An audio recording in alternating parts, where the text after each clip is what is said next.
To पहल classes.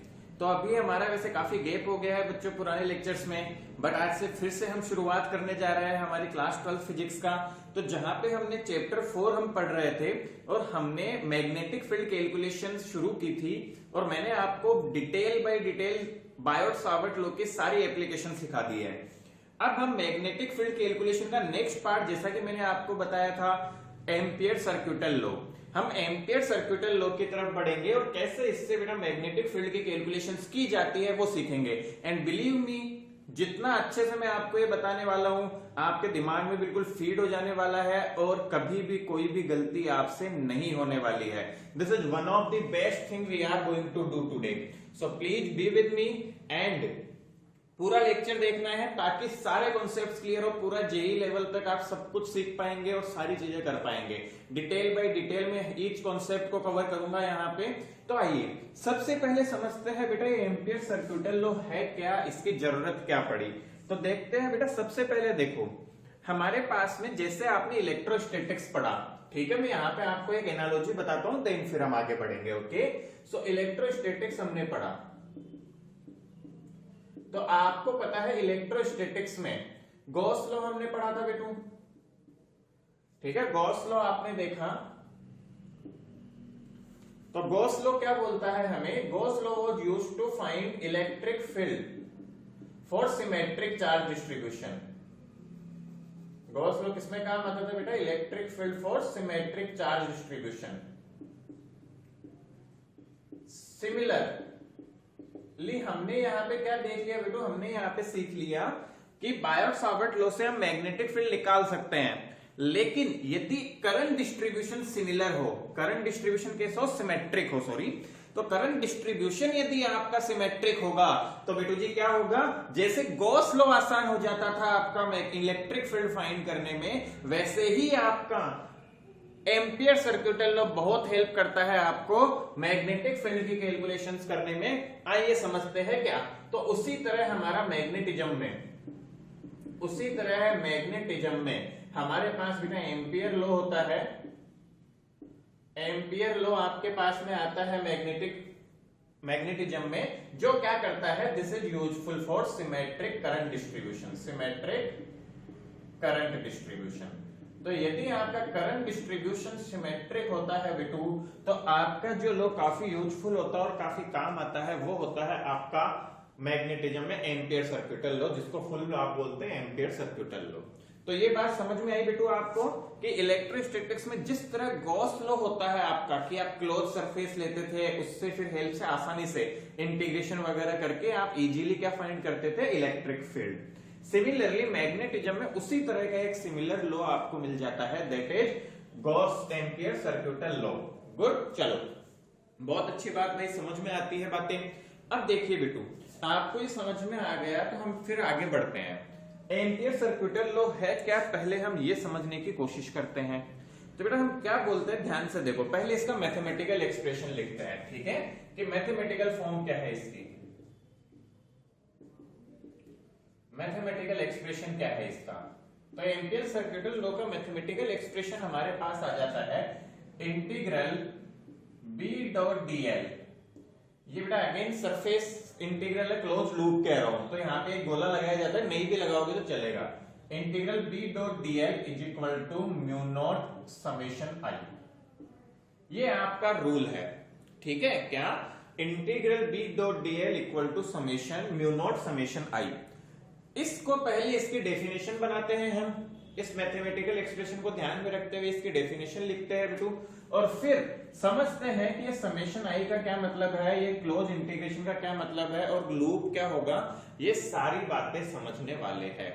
जहां बेटू बी क्या है, मैग्नेटिक फील्ड या मैग्नेटिक इंडक्शन, डीएल क्या है आपका, लाइन इंटीग्रल। इस पूरी लाइन, बेटा लाइन कह लूंगा ना, इस पूरे को पढ़ा जाता है line integral of magnetic field, और यहाँ पे म्यू नॉट, यहाँ पे आई। आ रहा है समझ में। तो आइए इसकी डेफिनेशन लिखते हैं पहले हम सभी। तो डेफिनेशन में क्या लिख सकते हैं बेटू, देखो एम्पियर सर्क्यूटल लॉ का स्टेटमेंट क्या हो जाएगा, स्टेटमेंट बेटा इसका हो जाएगा, आप लिखेंगे line integral of magnetic field magnetic field B, ठीक है बेटा, line integral of magnetic field B over a close loop, line integral of magnetic field B over a close loop is equal to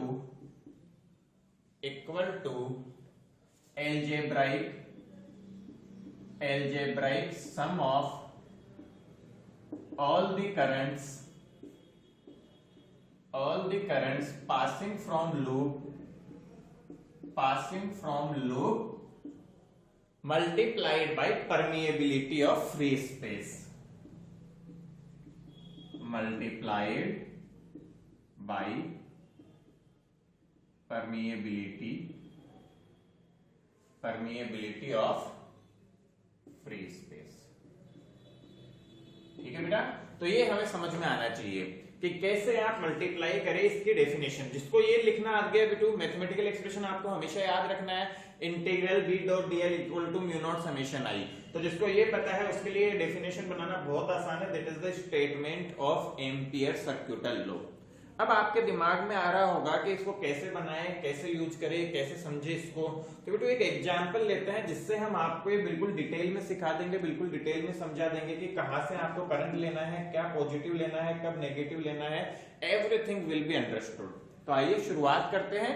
तो सबसे पहले देखो बेटा, हम क्या बोलेंगे कि यहाँ पे मैं एक लूप कंसिडर करता हूं। मान लो बहुत सारी करंट्स जा रही है एक लूप से, तो ऐसा करके आपका एक लूप है बेटा, ठीक है। अब ये लूप ऐसा है आपका, ठीक है, ध्यान से समझना, ऐसे इससे करंट फ्लो कर रहा था, ठीक है। तो मैं इसको एक बार के लिए थोड़ा बेटर वे में बनाने की कोशिश करता हूँ बेटा, ताकि आप थोड़ा रिलेट कर पाओ, ठीक है, ताकि हमें समझ में आ पाए। मैं लूप को ऐसे बनाता हूं, मतलब ये फेस बाहर की तरफ आता हुआ है और इससे बहुत सारे करंट जा रहे हैं। लेट से यहां से करंट जा रहा है आपका इस तरह से I1, ठीक है बेटू। इसी तरह से कोई और करंट आपके जा रहे हैं, दिस इज I2। मान लो कि कोई और करंट इस तरह से बेटा जा रहा है इस तरफ, दैट इज I3। और बाहर में भी कोई करंट है, लेट से यहां से करंट पास हो रहा है I4 और इधर से करंट पास हो रहा है I5। बेटा हमें तो algebraic current passing from loop, तो पहली बात तो लूप से देख रहे हैं, तो एक बात तो कंफर्म हो गई कि I4 और I5 का कोई खास रोल नहीं है सर, ठीक है। अभी हम एग्जांपल देखने की कोशिश करें कैसे लिखे। बेटू ध्यान दो, अब कैसे सोचना है समझो। हम इस लूप में किस तरह से करें, इस लूप में मैग्नेटिक इंडक्शन की डायरेक्शन जिस तरह से लेंगे उसके अकॉर्डिंग करंट का एल्जेब्राइक सम होगा। तो मैं आपको ये बोल दूं बेटू कि मान लो कि इस लूप में करंट जो जा रहा था वो ऐसे जा रहा है, ऐसे, मतलब यहाँ पे एक लूप है ऐसा समझो, उसमें करंट ऐसे होके ऐसे आ रहा है, ऐसे होके ऐसे जा रहा है, समझ में आ रहा है। तो करंट ऐसे होके ऐसे होके ऐसे जा रहा है, तो इस तरह से करंट जा रहा है। तो अब ध्यान में देना होगा कि कौन से करंट को पॉजिटिव लेना है। सॉरी, ये मैग्नेटिक फील्ड की, मैग्नेटिक लाइंस की, मैग्नेटिक फील्ड की बेटा डायरेक्शन बता दी हमने बी की। और किसी भी पॉइंट पे देखोगे तो मैग्नेटिक इंडक्शन जो होगा वो टेंजेंशियल ही होगा। मैग्नेटिक इंडक्शन जो होता है वो टेंजेंशियल होता है लूप पे किसी भी पॉइंट पे। ये सब आपको ऑलरेडी हम सिखा चुके हैं जब हमने करंट कैरिंग वायर की वजह से मैग्नेटिक फील्ड लाइंस देखी थी बेटू। So we have already covered this in detail. अब समझते हैं कि करंट्स को कैसे लिखेंगे। तो पहली बात तो हम लिख ली इसका, तो हम सिंपल एग्जांपल में लिख लेंगे बेटू कि ये जो एक्सप्रेशन आएगा that will be integral of b dot dl and that is equal to, आपका करंट्स लिखना है तो म्यू नॉट और समेशन ऑफ करंट। देखो बेटा कौन से करंट की वजह से क्लॉकवाइज फील्ड लाइंस आएगी, तो I1 की तरफ हाथ किया, ध्यान से देखना, टिक, देखो ऐसे लाइंस जा रही है, बिल्कुल मैग्नेटिक फील्ड ऐसे ही जा रहा है, ऐसे होके ऐसे, बाहर से अंदर ऐसे, सर्कुलर लाइन पे ऐसे। इसी तरह I2 की वजह से भी ऐसे आएगा, बट I3 की वजह से देखो I3 इसका उल्टा मैग्नेटिक प्रोड्यूस करेगा, I3 इस लूप में उल्टी तरफ प्रोड्यूस करेगा। I1 लूप में जैसा हमने लिया वैसे ही, I2 जैसा लूप में लिया वैसे ही, I3 उल्टा, I4 I5 तो लूप से जा ही नहीं रहा, तो टेंशन ही नहीं लेना। इधर देखो फटाक से, आपका mu naught I1 plus I2 minus I3, कितने बच्चों, बहुत इंपॉर्टेंट, ये जो लिखा बहुत बहुत इंपॉर्टेंट। बच्चे क्या समझ में ही नहीं आता कि सर I1 कब कैसे लेना है, एलजेब्रिक सम का मतलब ही नहीं पता चलता, बस वो तो सीधा यहाँ पे करंट देखा जोड़ देते हैं, I1 I2 I3 सबको जोड़ देंगे।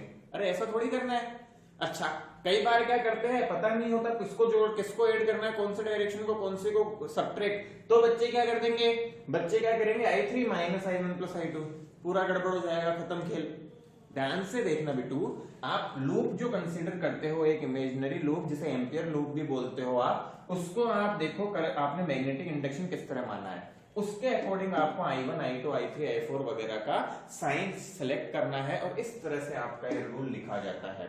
आई होप आपको एम्पियर सर्क्यूटल लॉ है क्या, उसकी डेफिनेशन क्या है, उसका मीनिंग क्या है और कैसे आप करंट्स की डायरेक्शन डिसाइड करेंगे, कैसे लूप लेना है, ये बात समझ आई होगी। यदि समझ में आया तो बहुत अच्छी बात, आप इसको नोट डाउन करें अपने नोट्स में एंड देन हम आगे बढ़ते हैं।